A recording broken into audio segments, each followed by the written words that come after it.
দুনিয়াতে যত অদ্ভুত অদ্ভুত প্রশ্ন সব আপনি মুসা আলাইহিস সালামের মাথা থেকে পাবেন। বিভিন্ন বিষয়ে আল্লাহরে প্রশ্ন করতেন। সাইয়েদনা মুসা আলাইহিস সালাম আল্লাহরে বললেন, আল্লাহ আপনি আমার এমন একটা জিকির শিখাইয়া দেন যে জিকিরটার শব্দ আপনি আর আমি ছাড়া কেউ জানবে না।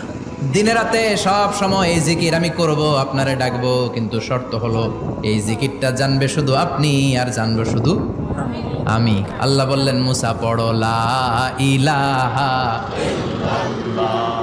মুসা আলাইহিস সালাম কয়, মাবুদ এটা তো জাতীয় জিকির, সবাই জানে। আমি তো চাইছি এক্সেলেন্ট একটা জিকির, কারো কাছে নাই, শুধু আমি জানবো আর আমি পড়বো। আল্লাহ বললেন, মুসা এই লা ইলাহাকে যদি এক পাল্লায় রেখে দাও, তাম বিশ্ব, 7 আকাশ 7 জমিনটারে তুলে যদি তুমি আরেক পাল্লায় রেখে দাও, লা রাজাহাত কাফাতু লা ইলাহা ইল্লাল্লাহ, মুহূর্তের মধ্যে লা ইলাহার পাল্লা ভারী হয়ে যাবে। ও মুসা, তুমি যতই এক্সক্লুসিভ জিকির চাও, লা ইলাহার চেয়ে দামি জিকির আমার কাছে নাই।